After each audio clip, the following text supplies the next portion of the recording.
دي شيراتون، والنهارده هنقارن ما بين اشهر 4 اماكن بيعملوا سماش برجر فيها. بس مبدئيا كده يا جماعه، ده رايي الشخصي من غير تحيز لاي شخص من الاشخاص او تحيز لاي محل من المحلات. المهم بقى، لو اتكلمنا على سماش برجر وبالذات في شيراتون، يبقى لازم نتكلم على عربيه حميده وهي جاست سماش. رحت بس ما شاء الله الدنيا كانت زحمه جدا، فطلبت الاوردر وبعد كده قلت اكمل جولتي وارجع له في الاخر خالص يكون الاوردر بتاعي جاهز. رحت بعدها بان وهم عندهم اوبشن كده ظريف ان انت ممكن تكون الساندوتش بتاعك زي ما انت عايز، فكونت ساندوتش زي بتاع حميده بالظبط، دبل سماش برجر وعليه خس وصوص شيدر وبصل متكرمل. لقيت الراجل بيقول لي 110 جنيه، قلت يلا مش مشكله، فدا المقارنات. وبعد كده رحت على المحل اللي بعده واللي جنبه وهو اميجوز، وطلبت من هناك ساندوتش اسمه كاوبوي، هو عباره عن نفس المكونات بالظبط بس زياده عليهم بيف بيكن. بس الحمد لله لغايه دلوقتي ده ارخصهم ب 75 جنيه وجهز في 10 دقايق. واخيرا بقى رحت على اعرق محل فيهم كلهم وهو ويمبي، وجربت الدرايف ثرو بتاعه، بس قعدت ادور على سندوتش شبه السندوتش بتاع حميده بتاع العربيه ما لقيتش خالص، فطلبت السندوتش البيزك خالص وهو ويمبي بي، سعره 85 جنيه. السندوتش تقريبا جهز في 5 دقايق، اخدت السندوتش وطلعت على حميده، وكان عدى ساعه والاوردر كان لسه خلصان. فانت لو هتروح اعمل حسابك ان انت هتستنى حبتين. وعامه سعر السندوتش الدبل عنده 80 جنيه بالبطاطس. خدت السندوتش بقى وطلعت على ظهر العربيه اللي انا معذبها معايا في كل فيديوهات المقارنات دي. ومبدئيا كده بالنسبه للتغليف فاحسنهم بان،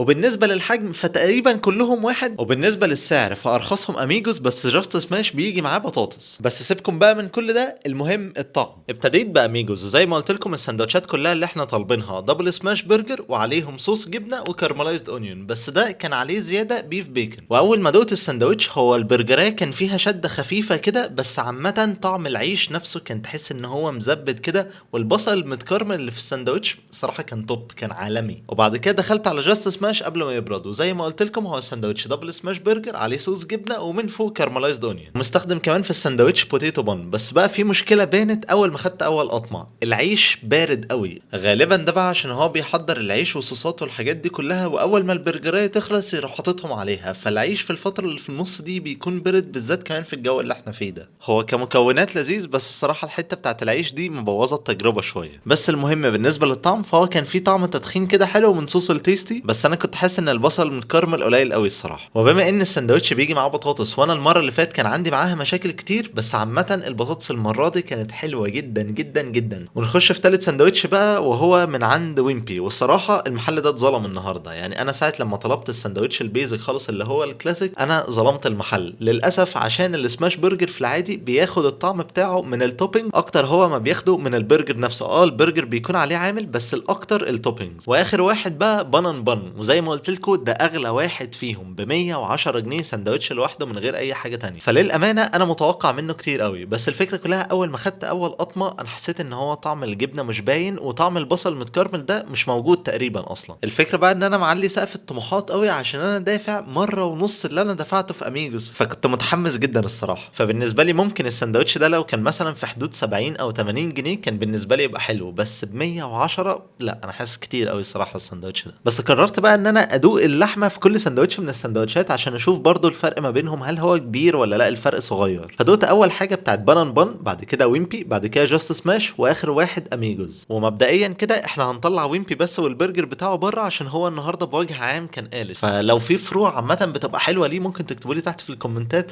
عشان برضو ما اظلمش المحل. وبالنسبه لبان وجاست سماش انا كنت حاسس ان هم قريبين قوي من بعض، يعني ما كانش في فرق كبير قوي على الاقل بالنسبه لي. واميجوز انا زي ما قلت لكم في الاول انها كان فيها سيكه شده كده، بس هي عامه طعمها اكتر واحده فيهم انا فضلتها. وفي الاخر بقى وعشان انهي المقارنه دي تماما، رحت مجرب الثلاث سندوتشات مع بعض، حتى شلت البيف بيكن من اميجوز عشان خاطر ما يكونش فيه اي حاجه زياده عن التاني. بس ستيل اكتر واحد فضلته الصراحه فيهم كان اميجوز، يجي بعديه جاست سماش، وبعد كده بان، واخر واحد فيهم كان ويمبي. بس زي ما قلت لكم ان هو اتظلم في الحلقه دي، فانا هجربه في حلقه تانية واطلب احسن سندوتش عنده عشان خاطر برضه يكون التجربه فير انف. وفي الاخر كده بس يا جماعه عايز افكركم ان انا بعمل الحلقات دي بدون تحيز لاي حد خالص من الناس، انا بعملها ليا وليكم. ليا بمعنى ايه؟ انا نفسي ببقى عايز اعرف اني احسن سماش برجر في مصر، اني احسن شاورما في مصر، الحاجات دي كلها. فانا بعمل الحلقه دي ليا وليكم عشان انا بشارككم تجربه المقارنات دي. وبس كده، شكرا جدا ليكم لو انتوا لسه بتتفرجوا لغايه دلوقتي. كان معاكم اباظه من قناه لايف وذ اباظه.